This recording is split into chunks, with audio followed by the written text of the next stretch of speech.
Hi, this is Phil Shapiro in Tacoma Park. I'm talking with Marco Figueiredo, who is the director of the Center for Community Informatics at Loyola College in Columbia, Maryland. Marco, tell me, where did the idea come from? Did you start this Center for Community Informatics? Yes, we started in January 2006. That's where we started the operations of the center. We had a little talk planning process that happened for a year before we came to existence. But the work that led to the creation of the CCI started in 2001 with an idea that I had that to bring the internet access to Brazilian rural communities. So I actually moved to one small community in Brazil and lived there for a year and a half, understanding their needs and how the internet could bring development to them. And through that experience, when I came back to the US, I talked to my friends at the computer science department at Loyola College, where I teach since 1995. And we came up with the concept of creating a center where we would develop technology to help community CTCs or community telecenters. And what's your computer science background? Well, I have a bachelor's in electrical engineering. I have a master's in computer engineering. I'm a researcher in computer science at NASA, Goddard Space Flight Center. I've done that research for more than 12 years now. And I'm also a professor of computer science, computer architecture. So you were telling me about these telecenters. Here in the United States, we often refer to that as a community technology center. Right. What's the purpose of a telecenter? Well, the idea that I started working on is bringing internet access to communities where they didn't have access to at all. So I was working in rural communities that were totally isolated. Some of them, it didn't have telephone. So the idea is, if we bring access to knowledge, will that bring development to the communities? And how do you get started by doing that? I mean, there is not enough money in these communities for you to start a for-profit operation. So the idea is to get the entire community together, and create an association that can share the costs of bringing the internet and supplying the computers and the training for them. So that's why we call them a telecenter, because it's a center for long-distance communication, But it's basically a place for you to share modern information and communication technologies, in a community sense. It's non-profit organizations. Now, you just showed me a video that's on YouTube. Tell me about that video on YouTube. Well, we found somebody here in the U.S. who got very excited with our project in Brazil, and he thinks that it would be very interesting to see how the life in the communities out there is from the point of view of the communities themselves. So he donated us some money to buy video cameras and hire a professional that would go and train the communities in how to make the videos and place them on YouTube, and then we could share it with everybody else. So we had our first experiment, and that's what I showed you. The first video was September 7th that was published. Actually, it's the day that we celebrated the independence of Brazil. Okay. And what, there was original music? That was Brazilian music? That was, actually, there was Brazilian. Actually, there was the choir in the community that was singing that song. The chorus, right? Yeah. Wow. Okay. And it was happy music, interesting music. Yeah, it's a very interesting for us to see that the communities now in those places where they hardly have a voice, because they can't, not even, to talk to somebody, they have to drive for an hour. And now they can just, publish it on the web, and people get to see what they are. Satellite internet?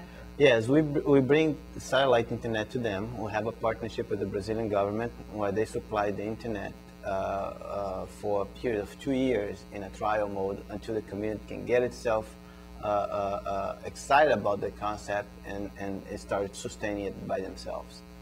And you have donated computers, is that what you have? Yes, we had a partnership with UNESCO the United Nations Education and Scientific and Cultural Organization. They gave us the computers to get started, and every once in a while somebody donates another computer. So the centers there, we started them with 2 computers, a server, and what we call a thin client terminal. It's a Linux architecture, open source software, and we started as well. We also had a multifunctional printer, but the architecture is such that the terminal is a very low-cost machine with no hard disk, and so every once in a while we get a donation of another terminal, and then the telecenter keeps expanding like that. What's the physical premises? Is it in like somebody's house, or what kind of building is it? Actually, the communities that we worked with there, they all already had a community association. They already have their own buildings. And what we did is we started a partnership with them where they are incubating the telecenter. Okay. So they provide the room, and we helped them a little bit defining how they had to prepare the rooms to host the computers. And that's how we worked around.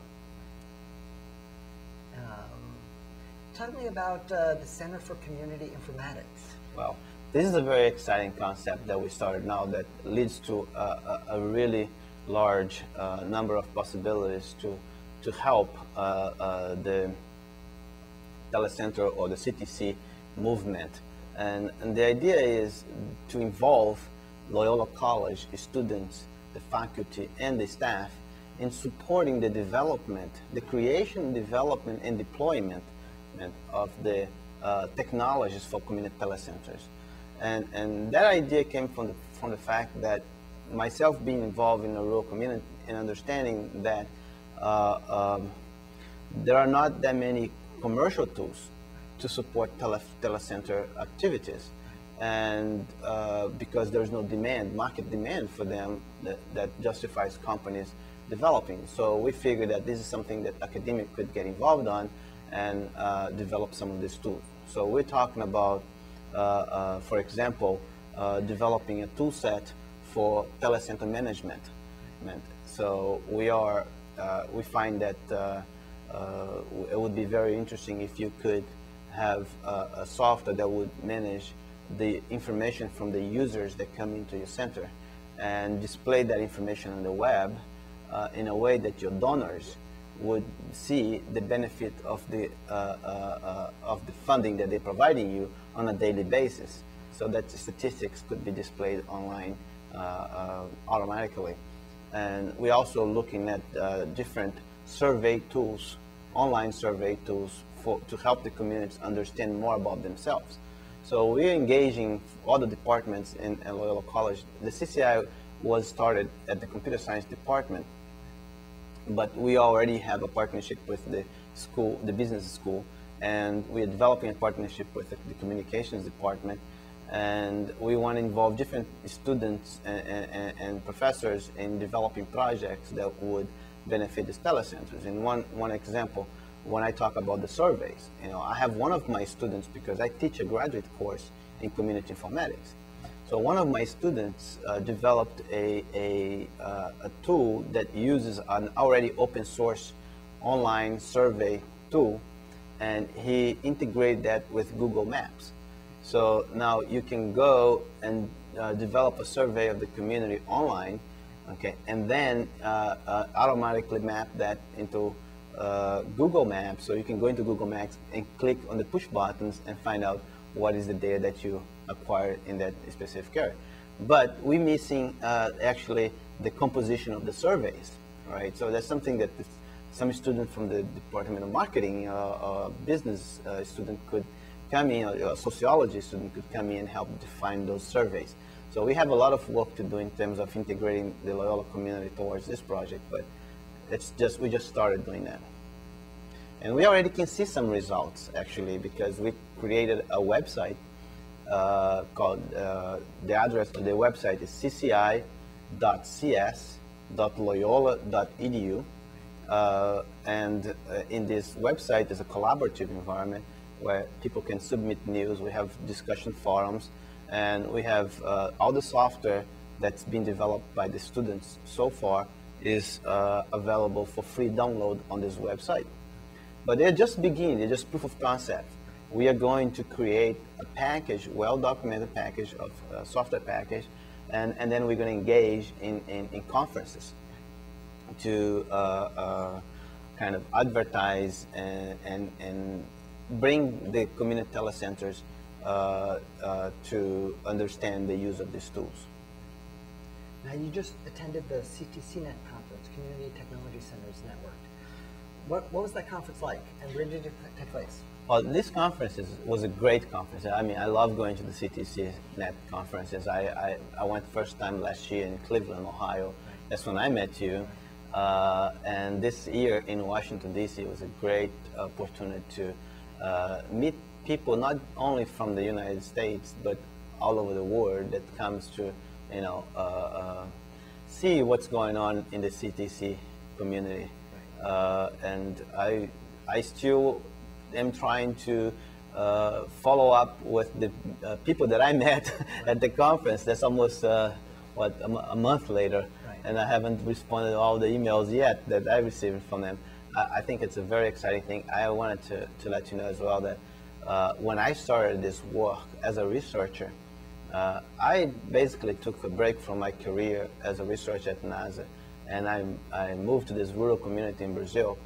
But before I went there, I did my research on CTCs and telecenters, and I found out about CTCNet right in the beginning, 2001, and I visited with the organization when we just had set up the office here in DC. Right. John Zoltner, right, yes, was my point of contact there, and he provided me with all the information that I needed to understand how to create a community telecenter. Not only that, but he provided me with the bylaws of CTCNet, which helped me set up the organization in Brazil. Because in Brazil, we set up something that we modeled after CTCNet, where the individual telecenters, organizations, there's also the network organization, which is called Gems of the Earth, okay, which is modeled after CTCNet. And since then, I have been following up on the development of CTCNet, and now as I moved back to the U.S. and we started the Center for Community Informatics, our first step was to, establish a relationship, a partnership with CTCNet, and trying to understand the needs of the community telecenters here. One of the first things that we've done I started the CCI in 2000 January.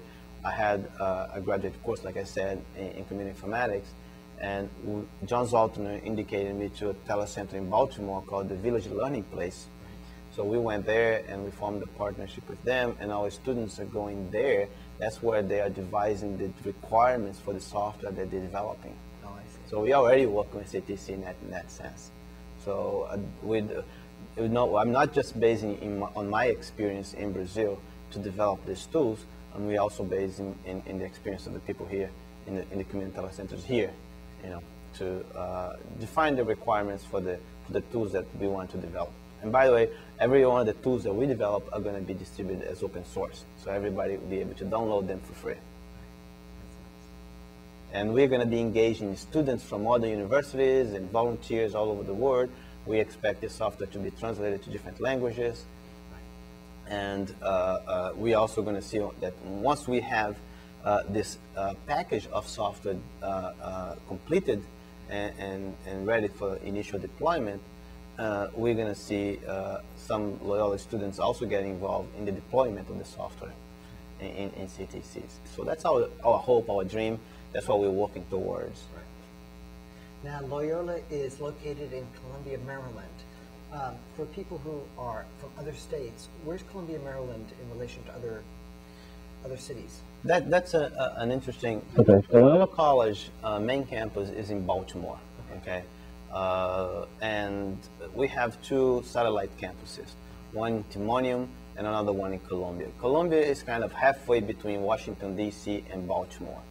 And in Columbia, we have a facility that's dedicated to the CCI. We have an office, we have a computer lab. We actually have two computer labs, and one is a software engineering lab. And I'm not only working with my students in my class. I have a graduate assistant. There was a graduate assistantship that was assigned to the CCI to help develop some of these tools. And we are working towards getting some grants from organizations such as the National Science Foundation and other corporate sponsors to help create more graduate assistantships. And our hope is to attract the students that are interested in working in a community setting and developing the tools. But we are also, I'm also working with other professors who teach other courses. So for example, I have a professor that's now teaching database systems that we bring the concepts to his class, and our hope is that he'll engage his students in developing some of the software with us, some of the concepts with us. And there's a software engineering course, for example. Last year, the undergraduate, this spring, there was an undergraduate class in software engineering that developed the specifications for a concept that we call the easy desktop. And that's a very interesting concept. I like it very much, because what I realized in working with people who had never seen computers is that, and that's what our goal is here. Our goal is to bring people to the internet, to construct the information society in a very just way. Everybody has access and everybody knows how to use it, okay? And how we do that with people that sometimes are illiterate, or sometimes not even illiterate, they're scared of computers. Right? They're afraid of them. Okay, that's the example of my mother. She's afraid of computers because she can't manage a mouse. You know, so we have to think of ways to simplifying the access to computers. And I realized that what computers are today, and I'm a computer designer myself, they are very sophisticated tools, and they serve mostly well-educated people, okay, that can navigate through a sea of complexity. You know, if for those of you who understand, who use computers every day, you open your computer, you know, and you go into the start button and you see how many options you have out there. And what we wanted to do is to simplify that, and to simplify is to offer less options in the beginning. So I came up with a concept called layers of complexity, revealing different layers of complexity. In the beginning, you know, we should just show a few applications that are going to bring immediate interest from the new users. So for example, and that's when the students went to the Village Learning Place and talked to the seniors users and understand what is the application that would really be fulfilling to you right at the beginning. And somebody said, I'd like to, you know, to read the news. So our idea is when you first open the computer, the first thing is going to be a big button that to take you to a website that you can read the news. Okay, and as you master those basic functions, then there is a little bar in the bottom that will allow you to click in the numbers 1, 2, 3, 4, 5, 6, or whatever, that will allow you to go into deeper levels of complexity. So it's a concept that we're working on that I believe will facilitate the insertion of people that are not even a user of computers today into using the internet. And how about, we were chatting before, we were chatting a little bit about Ubuntu. What do you think about Ubuntu? I think I've been working with Linux for a long time. In my research at NASA, we were the guys who built Flight Linux. Okay. Yeah, we built the first version of Linux for the spacecraft. Okay. And so I've been aware of it since its beginning. And when I did this work in Brazil, I had pretty much, I like to say that I have a few options to get my telecenter started, okay? I could buy the software, right, all right, that's available out there. I could steal it, right, all right. I could beg for it, or I could go on the web and download it for free from Linux. And that's what I did. I took that fourth option, okay, to go and download Linux. And I know there are many limitations of Linux for the desktop, but the users of the telecenters in Brazil, they don't know the difference because they never use other things. And for them, Linux has not been a problematic solution. For us who understand other solutions, such as the Microsoft Windows, we know that there's some limitations in there. For people who never use them, they don't see it. What I see on Ubuntu is one distribution of Linux that's really coming out as the de facto desktop, Linux desktop. And it's a very solid, very evolving solution that we see that could be a good alternative to the currently dominating solution, which is the Microsoft Windows, which is a very good solution. We just see Linux as being as an alternative for certain applications. So I think it's great that you use Ubuntu. I was very pleased to see that you are using it. Yeah.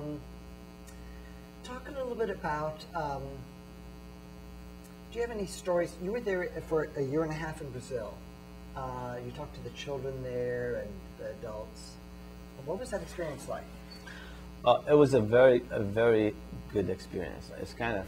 Was there electricity in the village or no electricity? Yeah, this village, they had electricity, and this is how it worked. I spent 3 years in Brazil, but I spent 1 year and a half actually in the villages. And what I did is, I like to say, I moved from space to the ground, to Earth, because I was working in a very high level technology development project, and then I went on to live in a community where, you know, I rented a little house about 100 meters from a waterfall, and I was a really good time. I was really talking to people that were really down to earth on an everyday basis, and through people, made very good friends. And to them, I was a little bit of a crazy guy, right? You know, because I came up with this idea of internet. Just to understand, some people most people have never heard of the word internet. Okay, and I kept telling them, hey guys, let's get together and buy some computers and put a telecenter together. And they thought that was really crazy because there was a lot of money for them to do, and no way, they're not going to get involved in that. So I had to actually show them that what the benefit of the telecenter was before I could actually convince them.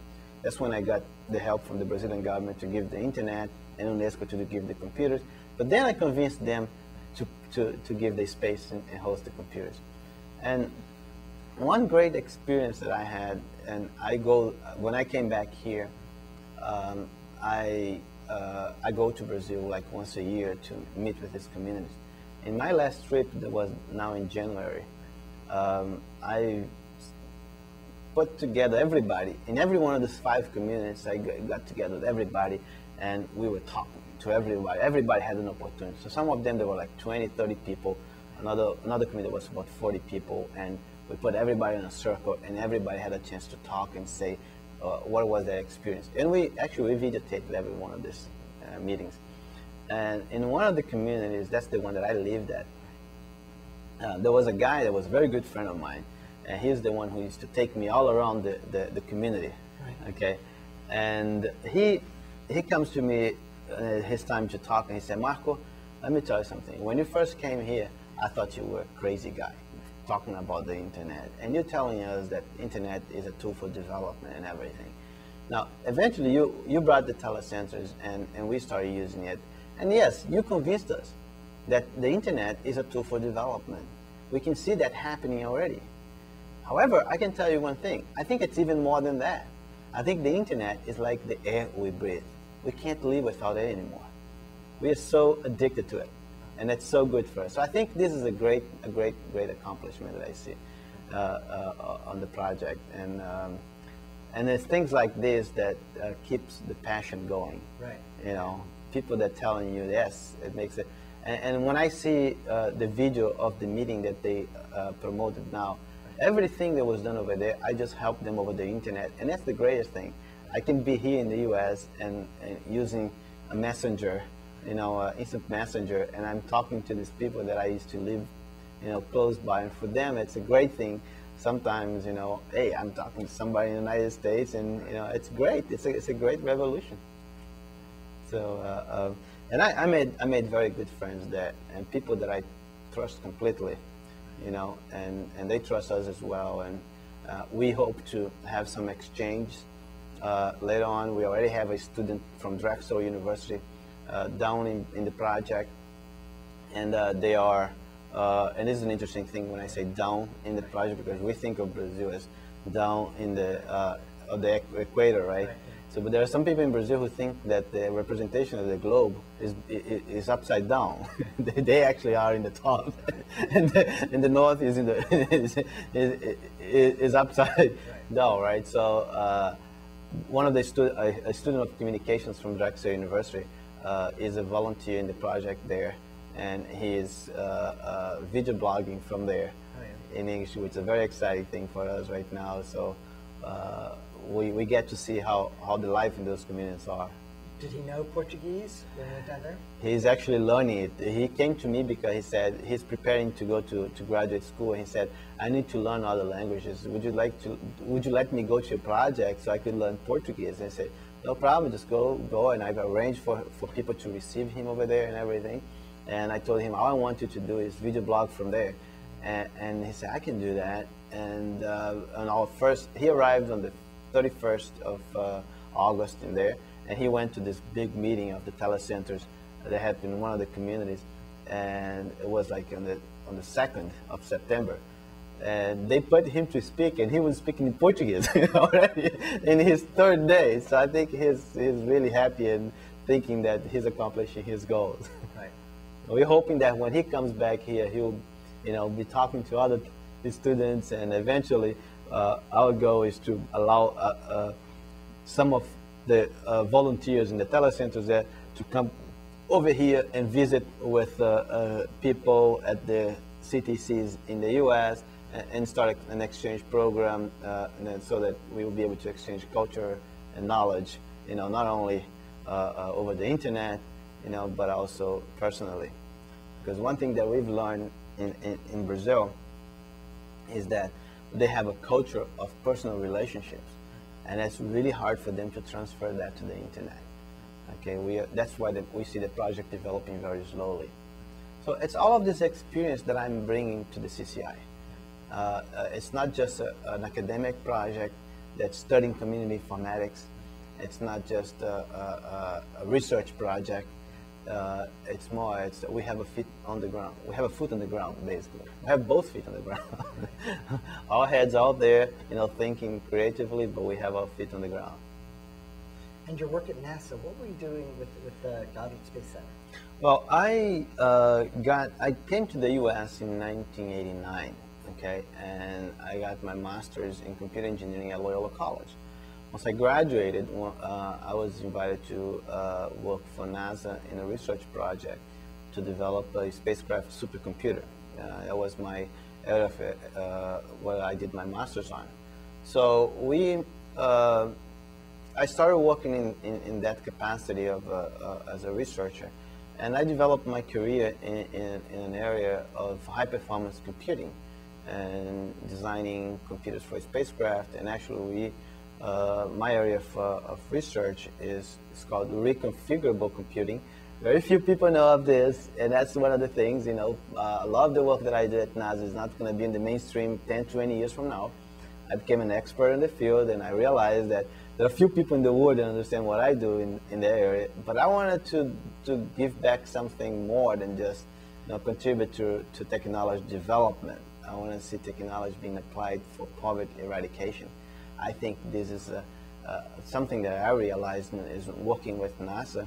The research that I was doing was in support of the Earth observation system, where NASA has created a fleet of satellites that's collecting data from our planet and developing knowledge about our environment.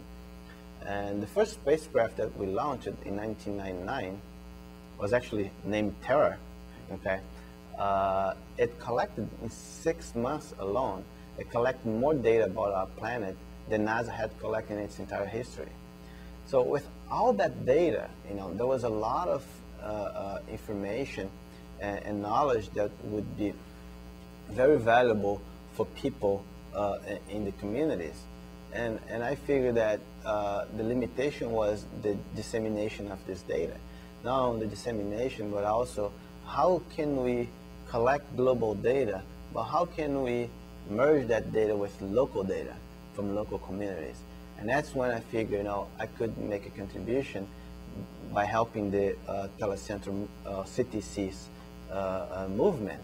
Because I think with all the data, the global data that we have, the capability that we have to collect global data right now, all the data that we already have collected from 1999 to now, can be greatly beneficial if we have the ability to connect directly to communities.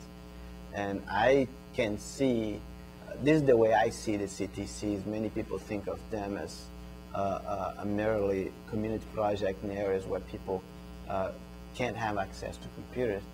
But really, what we are talking about is moving towards an information society. And an information society where everybody's going to have computers at home. And if you want to, I'm going to use some numbers that I know of from Brazil, because that's where I was doing my research. It took Brazil 50 years for television in Brazil to reach about 96% of the households. So from 1950 to 2000, okay, that's what it took for Brazilians to have access to television. And that's the tool of the 20th century, right? It's the broadcasting tool. Now, the internet just started in 1994. And the web, right? The web, exactly, the web. The internet concept started in 1960 and 69. But the web started basically in 1994. And that's what really made it popular, right? And we can see a total revolution in our lives. I mean, I cannot live without the internet today. You can't live without it probably. I mean, I can, but it's not it will be hard. I mean,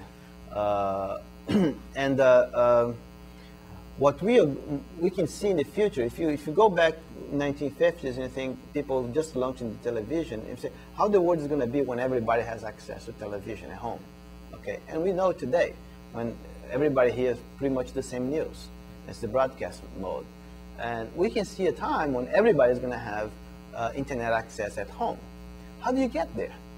Because is it beneficial to us for everybody to have access to computers and internet at home? I think it is. I think we can build better society if everybody has that access. But how do we go from maybe 10% of the population in the world today, not even that, maybe having access to computers? I think actually it's 1%. There's an organization called 100people.org that kind of maps the world in terms of 100 people. And their statistics shows that 1 out of 100 people in the world have computers. So it's basically 1% of the world population today has computers, and maybe even less than that has access to internet. So how do we go from what we have today to close to 100%? So I believe the CTCs or telecenters are the way to accelerate this process, okay? Because that's how you get the training, okay, and that's how you improve the price performance ratio of a computer. Basically, television is quite an easy technology. Anybody illiterate can go to the store, buy a television, bring it home, plug it in on the power, and control like a 10-key remote control to see what the results. The computer is not just like that. You cannot go to a store and buy a computer, bring it home, and start working, making it. And besides, the computer is much more expensive than a television. So as we see the price of the computers coming down, we also need to train more people on how to use them. And telecenters or CTCs are the perfect place for that. Because when you go to a CTC, and you learn how to use a computer, once you get a bit, once you say, yes, this is good for me, now I can buy it and bring it home. So when you do that, you already increase the price performance ratio. Okay, the performance is much higher, and for the price that you're going to pay. The benefit, actually, the price benefit ratio. Okay, and that's what I think CTCs are. And I think we are already seeing, you know, the movement growing, and all over the world. I mean, we are very impressed to see the TCNET that has more than 1,100 members. You know, there are other organizations like that here in the U.S., right? And all over the world, there are many telecenter networks growing, and there is already organizations being set up to connect them globally and regionally, and we can see other models of telecenters, franchise models coming out as well. And that's when I think they're going to be all over the place, everywhere, cyber cafes and all kinds of combinations of shared access computer models. I was curious about what it would take to set up your own internet service provider with, say you had a donated computer, even like a Pentium 2 or Pentium 3. Could you set up your own ISP where people dial into you? If you have like, if there's a way to distribute like a satellite to landline phones. Mm-hmm. And I went to Barnes & Noble. I said, here's my question. I want to find a book that tells me how to set up my own ISP. And I found one. There was a book. It says, there was a book, I forget what, I think I remember the color was white or something. And it says you can set up your own ISP using a donated Linux box. Right. You buy some extra modem cards. Mm-hmm. You have one Ethernet card that goes to DSL or cable modem. And you do have to start paying for your phone lines. You have to have extra phone lines. But you can have your own ISP. People can dial into your own donated equipment. Right. So I'd like to see that kind of stuff happening. Well, I'd say one thing, because what you're saying is what the CCI is doing. Okay. And what you just described is what we call the micro ISP. Okay. Right. But with the technology that we have today, it'd be interesting to go into one step further than that. You know of Wi-Fi, right? Wireless internet, okay? And you've heard of VoIP, voice over IP, which is digital telephony, telephone over the internet. Well, think of a community that out of nowhere that you don't even have telephones or even nothing. Let's just start with a single computer server, okay? A Linux box. And in this example, that's what one of my students did. He developed that. That's already done, okay? He created what we call a community telephone company. Basically, it's a Linux server with VoIP server software called Asterisk, also open source, and with a wireless access point with an antenna outside. So anybody in the community can have a wireless antenna with a computer, or even or they can use a wireless VoIP phone, okay, and they can connect to this server. So you're using Wi-Fi basically to connect. So you don't use landlines anymore because it's expensive to lay out the lines. Right. So you just use Wi-Fi phones to Wi-Fi VoIP phones to connect to the server, and then you bring in a satellite connection, you know, on the other end of the server, and then you out, and then you can use like using mesh networks. By the way, we are. I have something to say about that on the mesh network. So we are working a cooperation with the Champaign Urbana QWIN, and we're probably going to bring the next summit, national summit of wireless community networks to the CCI. Oh, cool. Might be in Columbia, Maryland. So, but that's the concept we already built. So I think what you're saying about your ISP might go to the next level. We are ready to prototype it. Anybody who would like to do it, we have the tools to prototype it in any CTCs. And what we are hoping for is that the wireless VoIP phones come down in price, because now they're about $200 to $300.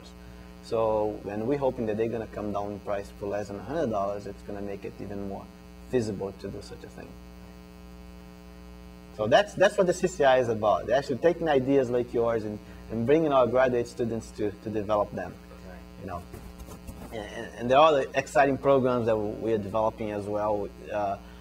We wanted to have partnerships with organizations that will fund some scholarships for students to come to the CCI and start developing these projects. and then work with the undergraduate schools, computer science undergraduate schools, to involve the students in digital inclusion projects. I think for a student to do work that has an impact on others, it's the kind of thing where your studies become what you think about all day long. Like, exactly. you think about it when you're in classroom, but then when you're taking a walk outdoors, or when you're lying in your bed and you're taking a shower, you're still thinking to solve those problems. And then it becomes like, it takes the academics out of, it takes academia out of academics.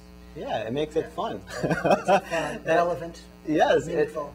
And it's so interesting what I see my students, because they get so excited about the projects that even after the classes are finished, they continue as volunteers, and they come to the CCI labs, and they're like, we want to make this work. Let us know where the community that we can deploy this.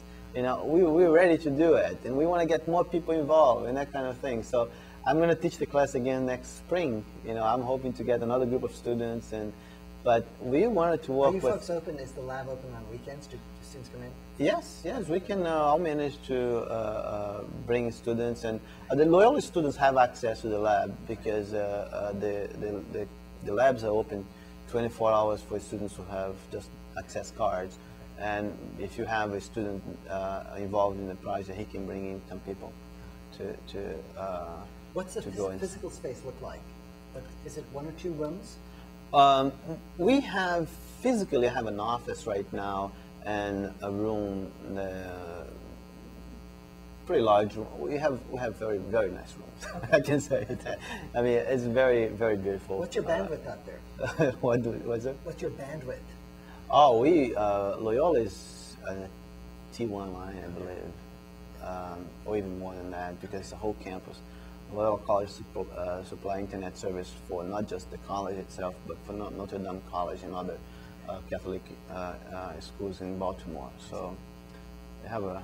And you live in Columbia, so you have a very short commute. Is that right? Yes, that's the idea. I don't. That's the thing about going to Brazil and living in a rural community.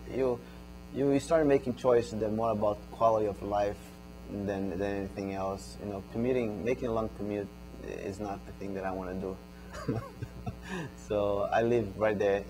Right now I'm living in Ellicott City, which is just 10 minutes from Loyola College. Do you have anything else? Let's talk a little bit about YouTube. I bet you there's not that many people on YouTube publishing on community development stuff, right? Yeah, they maybe need a channel. Maybe they need a community development channel. That is true. And let me tell you one thing. I didn't know about it until I didn't know about video blog at all. I didn't know it was becoming such a fad until I was presenting a paper at Berkeley back in May. And this person approached me and said, hey, I have a project that I'd like to develop with some telecenters in developing countries. Would you be interested in that? And he started explaining to me what he wanted to do. And he said, so do you know of YouTube? And I said, no, I don't know that. And, well, what about Google Video or about jumpcut.com or others? I said, no, I don't know about that, but I'll investigate it, and then I'll let you know if I want to do it or not. Then today, I'm addicted to it because I don't watch TV anymore. I just go to this video blog sites, and I just have a blast at looking at those videos, man. People are making some great things out there, and it's a lot of fun to actually see, what people are doing. And a lot of the great things that happen on television, people capture them and just put them on the web. Like, other day I missed the Brazil-Argentina soccer game, which was a very good game in England. And, I just went on YouTube and I searched for it, and somebody just, added and just gave us the goal. So you can just get the best of the game. So it's out there, YouTube is a great tool, and I think there's a lot of others that are going to grow out of that. And that's what it's doing is it's democratizing access to video, and I think you're right. More community work. But it's work that can be done by what I call aggregators. You can easily create a website or even go into YouTube and create like a community on your own for sharing those types of videos. But I think one of Do you know what I'd love to see on YouTube? Yes. I'd love to see them, you know, as they're looking for a business model. I think they have done the proof of concept, like the work that you've trying to do, the proof of concept. They've done that. Right. I'm ready to pay for YouTube, both as a producer and a viewer. I mean, I'd gladly pay what I used to be paying for my cable television, which I'm no longer. I don't have a cable. That is true. I have internet cable. But I would gladly pay both as a viewer and as a producer to have higher quality flash. Right. So that the flash is pretty nice, but sometimes it's blurred. The audio quality is great. Very nice audio quality. Right. But I'd like to see the bump up the quality of the video, and to have also so that you can download it. If they have an account where you can download stuff and pass it around to friends on flash drives, if you find something interesting, you pass it over to friends. That would make it worthwhile for me.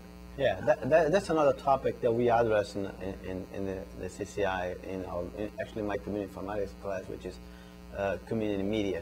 Right. You know, we're not talking about just the ability to display video on YouTube, but also to share it with a MP3 player or a video player and things like that. And I agree with you. You know, the quality of the video is lacking.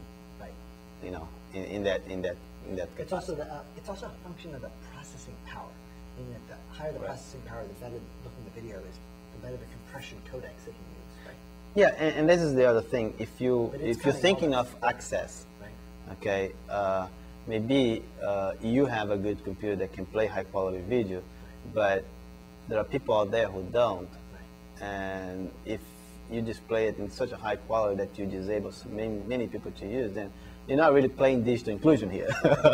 So let's, you know, the quality is missing, but we need a lot more bandwidth to increase the quality all over the place. I'm working mostly in increasing the capillarity of the internet more than increasing its capacity. So capillarity means more places, getting it more out there. Right. You know, getting the internet as far as you can go and increasing its capillarity, going all over the place. More than actually, I don't participate as much in those activities that talk about Internet 2 or like big bandwidth on the Internet. I think those are still very expensive solutions. What I believe is that technology has come to a point that's very inexpensive for you to include people on the Internet, and that's what I work with. I work with mostly free software. And mostly free knowledge.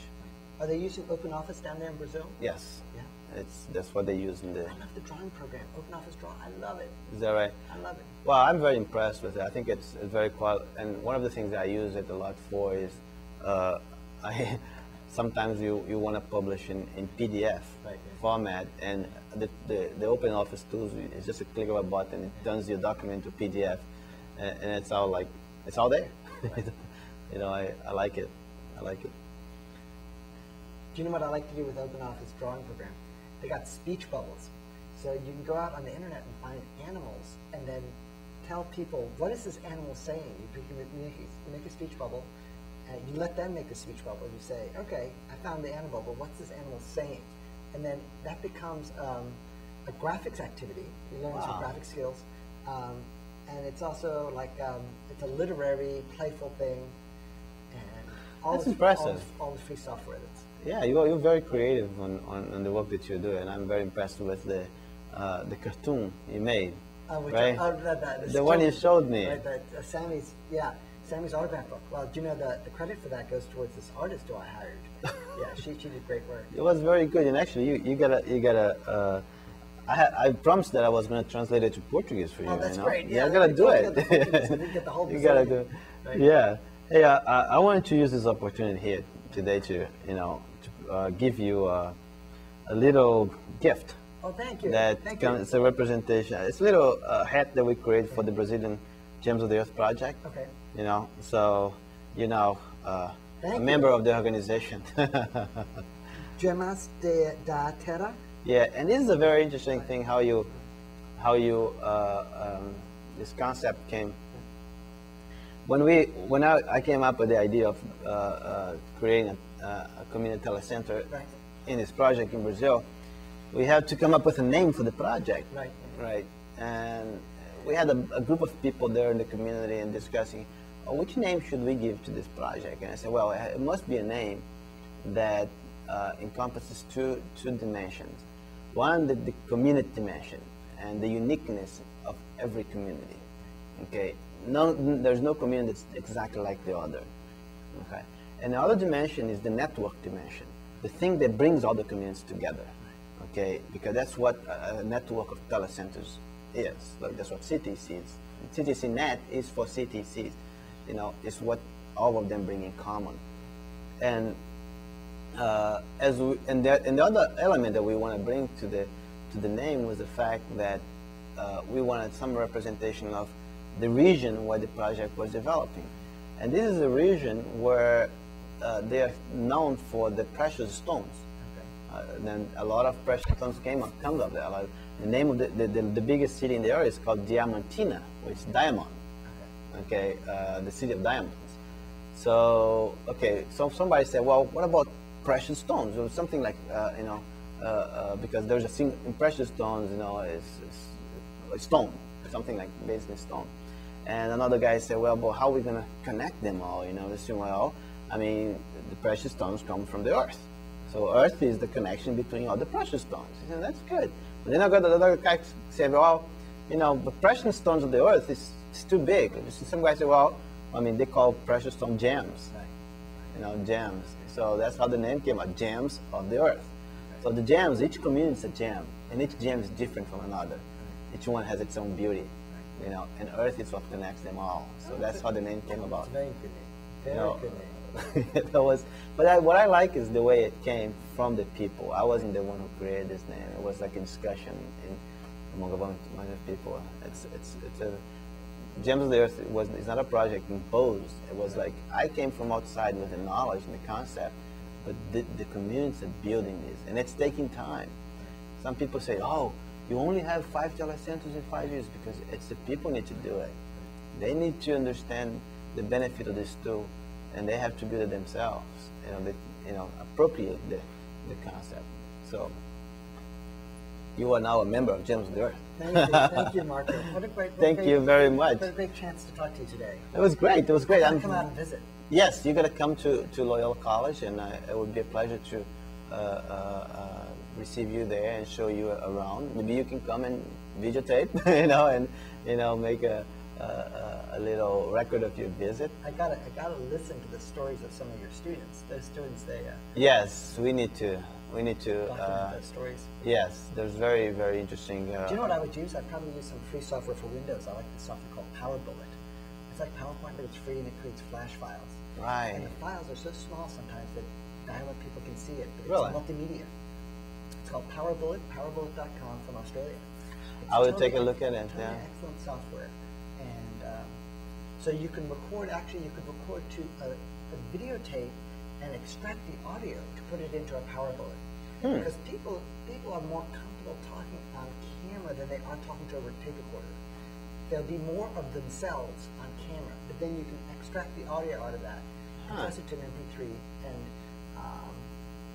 and then you divide it up into separate little files. Maybe each file is 1 or 2 megabytes, and then people with dial-up could they'd probably download it and then watch it rather than Right.